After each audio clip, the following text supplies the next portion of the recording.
guys, you're in a nutshell with me, Ina. Napaka-relevant ng ating pag-uusapan today. The issue of overstaying.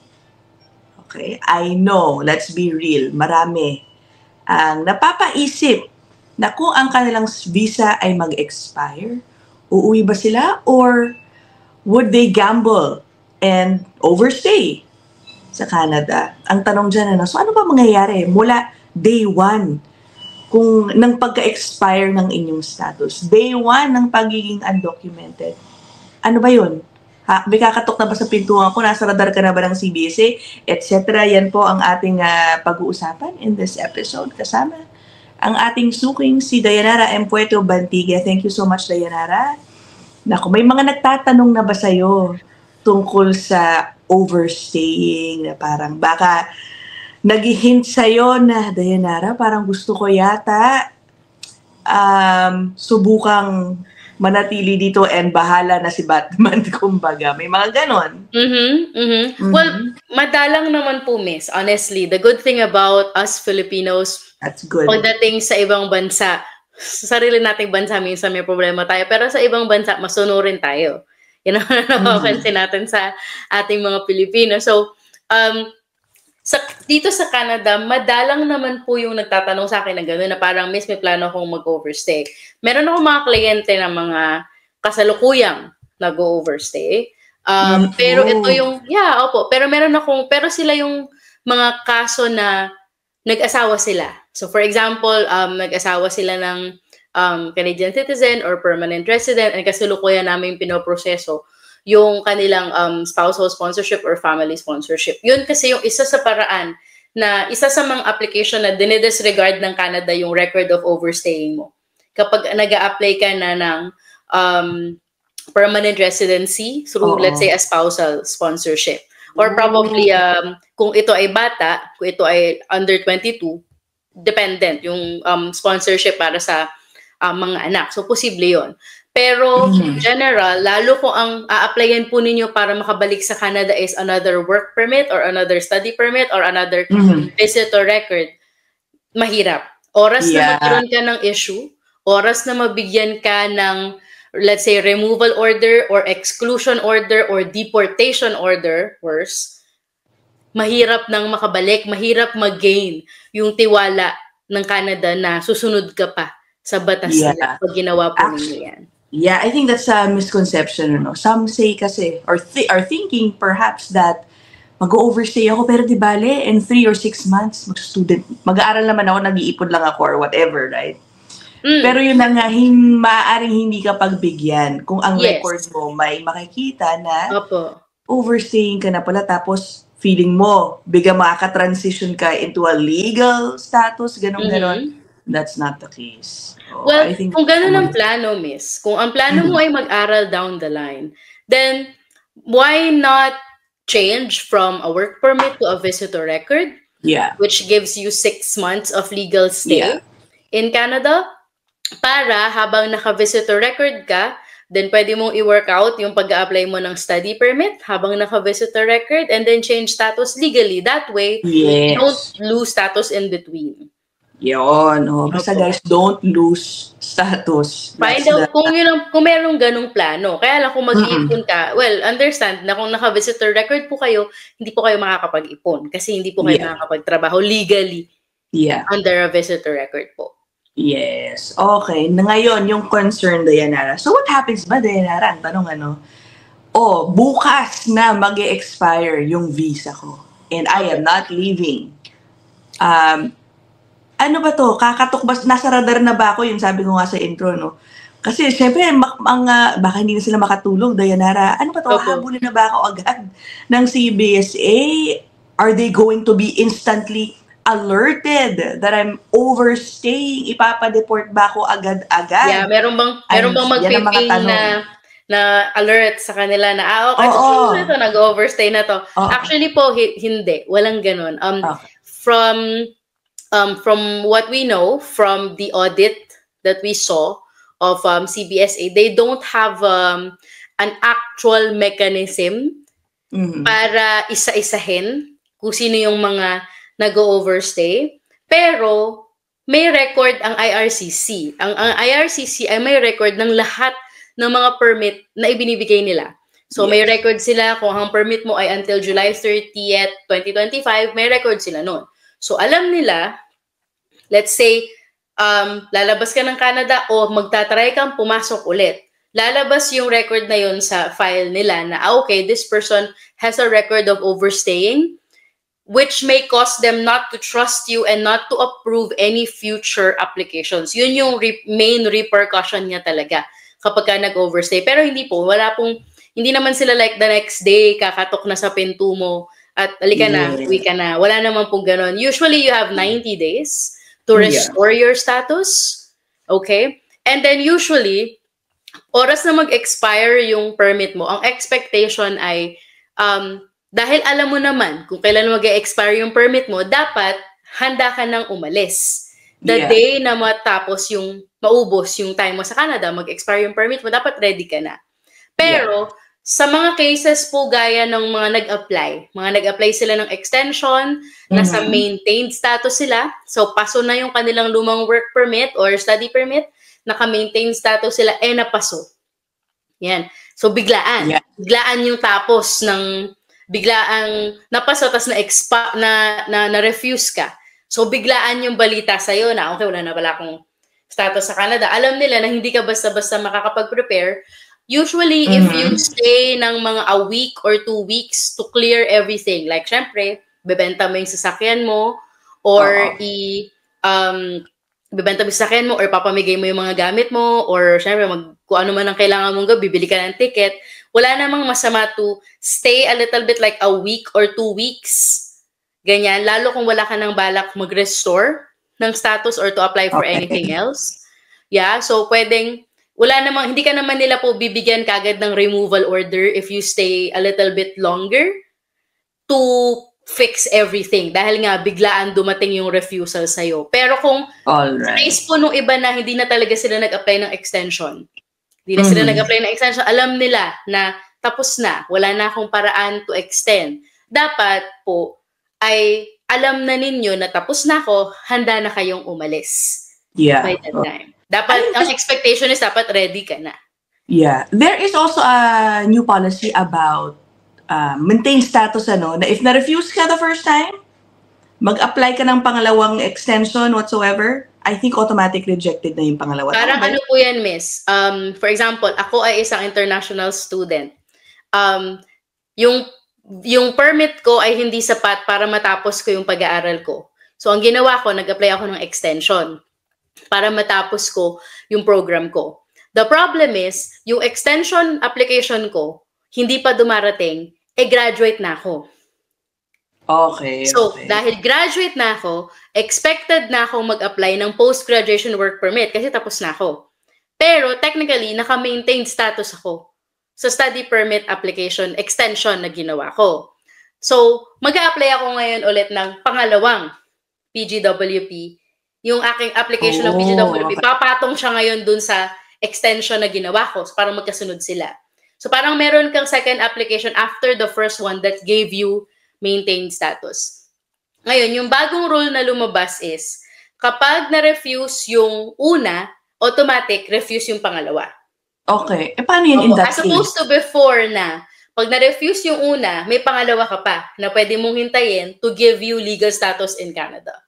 Alright. So, in that case, kung refuse yung study permit extension mo, tapos refuse din yung, so syempre, mara-refuse din yung PGWP application, kakailanganin mo ngayon mag-apply ng restoration of your status.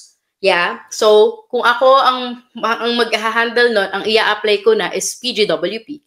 Mag-apply na ako kagad ng PGWP. Opo, kasi hindi na pwede yung extension, hindi na siya tapos hindi na siya kailangan mag-aral. So, mag-apply na ako ng PGWP. Ang mahirap doon, walang maintained status doon. So, kung gano'ng katagal tumagal yung PGWP application mo, hindi ka pwedeng magtrabaho. So, I have clients na hinintay namin 9 months.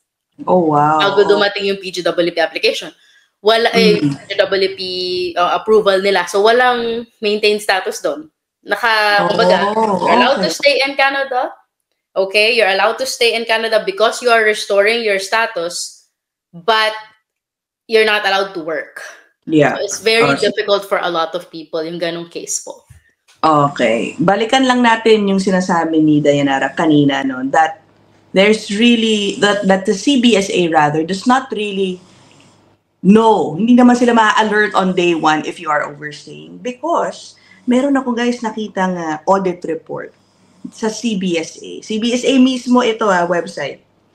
Okay. It was published end of 2024, so I assume yung data gathered here covered the years prior. Yes. But nonetheless, I guess it's safe to assume na baka ganito pa rin ang sitwasyon ngayon. Okay, so this is an audit report of, hold on, ayan, of temporary resident permits and how they are being monitored, yung mga holders, TRP holders. Okay. Ngayon, a part of it says, doon tayo sa findings part, ha? Ayan, no? Saan na ba yun? Hold on.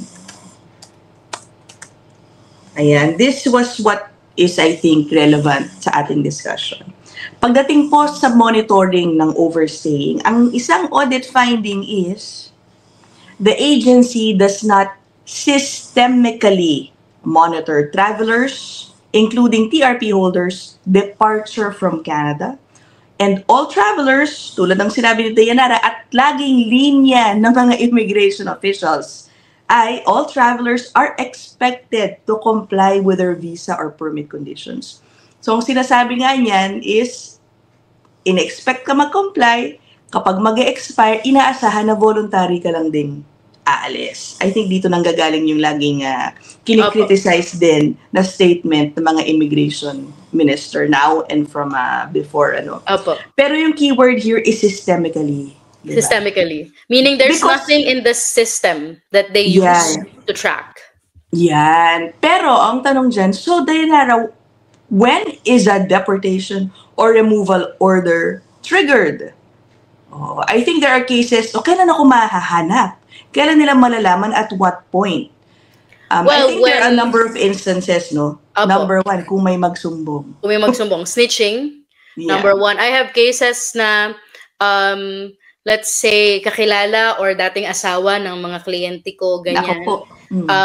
Tapos, nagkaroon sila ng case. So, nag-file ng kaso sa korte sa Canada. At, syempre, dahil yung biktima ang nag-file ng case, so meron siyang paraan, kumaga testigo siya, parang siya na yung testigo na itong taong to nandito pa sa Canada, kailangan tong mahanap para harapin niya yung kaso na kumbaga na sinampa laban sa kanya.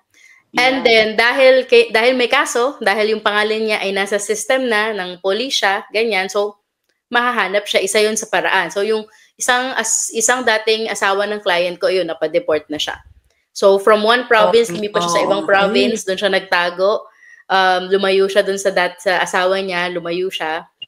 Lipat siya na ibang probinsya, nahuli pa rin siya ngayon. Pinauwi na siya. It's an issue of custody kasi. It's an issue of custody of the child that they share. So, usually snitching, miss, tapos pagka may nagkakasakit. Yeah. So, pag yung isang tao ay nagkasakit, napunta na siya sa ospital, hindi na siya makabayad. So, I think may mekanismo, may procedure yung ospital sa kung ano yung gagawin sa mga ganitong case. So, mapupunta siya sa sistema ng gobyerno. So, what I'm saying is kung gusto niyo po itong gawin, understand na ang number one repercussion ay maaaring hindi na kayo maging PR sa Canada o makabalik ng Canada kung mahuhuli kayo. Pangalawa, nagkaroon po kayo ng karamdaman, ng sakit, at pupunta kayo sa ospital, malamang hindi kayo protektado ng healthcare plan na kung nasa ang probinsya man po kayo, magbabayad po kayo out of pocket. Okay? And pagka na-hospital ka, malamang matrigger na din yung proseso para mapauwi po kayo.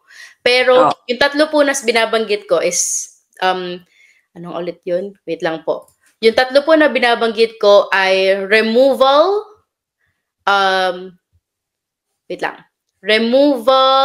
exclusion, and departure order.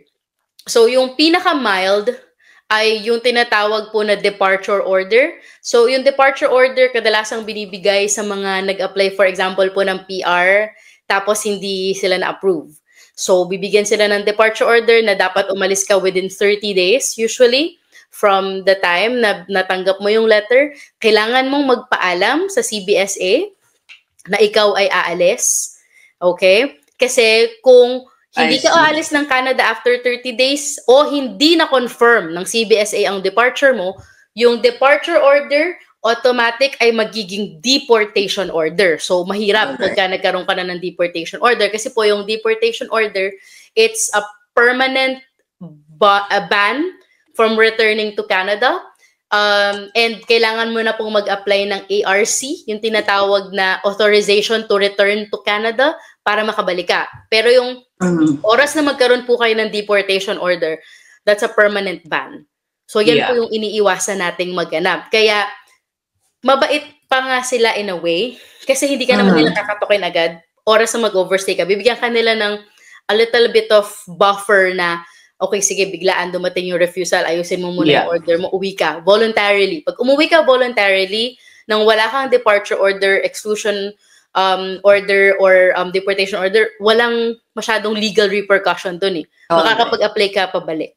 Pero pag nahuli po kayo, yun na po yung mahirap. Kaya hanggat maaari, pagka nawalan na ng status, gawin na natin yung dapat nating gawin para makalabas tayo ng Canada or makapag-apply tayo ng restoration para maging legal tayo ulit. Yeah. I think the main point is you are, again, tulad ng sinabi ni Yanara, is you're jeopardizing any future that you may want to have in Canada. Yun eh. Kasi the moment na mag-attempt ka to get a valid status, wala na, mabubuking ka na nga. Na all this time, you've been overstaying, technically, you've been inadmissible in Canada. It's not gonna be easy for you. In fact, baka nga maban pa sila sa Canada. Diba? And ginawa mo ito knowingly. Yeah. Kasi hindi mo pwedeng i-argue sa kanila, ay, hindi ko kasi alam. Hindi ko alam na tapos na pala yung permit. You cannot argue that because every one of us na pumasok sa Canada as temporary resident, except for yung mga visitors for like less than 6 months, lahat tayo may papel na hawak natin kung hanggang kailan lang tayo pwede sa Canada. Kung hindi ka binigyan ng papel, dapat yun ay 6 months from the time na pumasok ka. Alam mo yun. Dapat. It's your, ignorance does not exclude us from, the repercussions of these things. Okay. But now, obviously, the reality is some people still do it. They overstay and manage to be undocumented for so many years. Yes. And guys, you have to be aware of the realities of living as an undocumented immigrant in Canada. Halimbawa, wala kang choice kundi mag-take on cash jobs. Hindi ka pwede maging picky sa iyong employer. At kapag ganyan ang sitwasyon, you are vulnerable to getting exploited. Sabihin lang sa'yo ng iyong employer, di ba, Dayanara, na ito lang bibigay ko sa'yo. Wala kang choice eh. Wala kang magagawa kasi hindi ka naman legal. Oo, magsusumbong ka ba? In a way, yung employer is also taking a chance on you. Kasi kapag nahuli sila, nag-employ sila ng illegal, ganun din. Maraming mga case na ganyan, mga trabaho na, kanyari, cleaners, ganyan, cleaner jobs, ganyan, o yung mga maliliit na tindahan, ganyan, nag-employ talaga sila ng mga workers without, valid work permits kasi nakakatipid sila kapag ginagawa nila yun. Isa pa yung, wala po kayong, yung kawalan nyo po ng benepisyo, yung kawalan nyo po ng protection, yun ang nakakatakot kasi doon. Unang-una, kung gusto mong kumuha sa Canada, kahit pagbubukas lang ng bangko, kailangan meron kang SIN, kailangan hahanapan ka ng permit, yung mga ganun po. Para sa akin, unless absolutely necessary, I wouldn't recommend this to anybody. Isa pa po, kung meron po kayong anak na Canadian citizen, imagine kung titira siya ng Canada and then yung Canada is a country na hindi ka pwedeng pumunta. Kasi banned ka. That's really sad. Some think, Dayanara, that, alam mo, magkakaanak ako dito na magiging Canadian citizen, anchor baby kung tawagin ng ilan. At yan ang magiging paraan ko, Dayanara, para makakuha ng valid status, ilalaban ko ang HNC, Humanitarian Compassionate parang grounds, dahil ang anak ko ay citizen. Does that work every time? I think we talked about this in a previous episode also. It doesn't work a lot of the times it doesn't work. Very, very few cases. I actually am monitoring case laws on this. Very, very few. Canada doesn't accept you just having a child. Because the reality is, us being Filipinos, the child can return to the Philippines as Filipino citizen, extend their stay there, and then just return to Canada when they're ready. That's a privilege that they have. Yeah. So unless, the case is really, really special, like really, really exceptional, na magwawaran talaga po siya ng HNC, I wouldn't recommend that. Na, why? And also, it's very heartbreaking na bringing a baby into this world for to serve as a pathway to Canada. I mean, I don't know how I would feel if I were that child. Yeah. So. I mean, I think it has happened before, but again, as Dayanara said, not every time. Mahirap, actually. Siguro it's rare to get approved because of that. And understand also that once you're undocumented and you file that type of application, you're essentially telling them that I'm here. Eto na ako. You're kind of snitching on yourself. Correct. So it's a one-time trial. Kumbaga, it's a very big risk. I would say consult an immigration lawyer or immigration consultant before pursuing such process. Yeah. Okay. Last na lang siguro, no? So again, kunyari nga, Dayanara, ay nandito na, overstaying na pala ang isang kababayan natin. So tama ba? Dalawa lang ang options niya to, if he or she is... That I know of. Yeah. That I know. Get married. Siyempre, get married. Siyempre, hindi marriage fraud. Totoo nga. Totoong marriage. Get married or try for an HNC, which, by the way, mahirap din talaga makakuha ng HNC, kumbaga approval. Very difficult. Very difficult. Those are the only two ones that you're thinking of. Could be na, let's say, biglang nagkaroon ng problema yung bansa kung nasan ka. Hindi naman siya dating may war, biglang nagkaroon ng war. Okay. So papasok siya sa refugee. Another one is yung gaya po nung nakaraang home care worker immigration pilot. Meron silang in-allot na parang 150 slots for out of status or visitor visa holders, ganyan. Pero as you can see, that's just 150. Yeah. So, parang yung sa may program din sila, by the way, inaantabayanan ko nga yung update dyan, yung pagbibigay ng status sa mga undocumented construction workers. Yes, sa papalayon, right? Sa GTA. Meron na po silang parang pilot na ginawa nun sa Greater Toronto area that they're thinking of expanding throughout the rest of Canada. So, isa yan. So, parang kitang-kita mo dito, miss, sa HNC, saka sa HCWIP, saka dun sa construction workers, lagi at laging, kung magbibigay sila ng special accommodation, kung magbibigay ang Canada ng special accommodation, para ito sa mga tao na valuable sa kanila.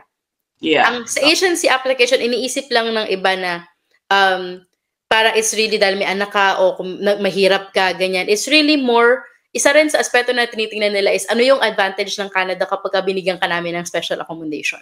Yeah. So, isa rin yan. So, let's say na ikaw ay undocumented pero masipag ka.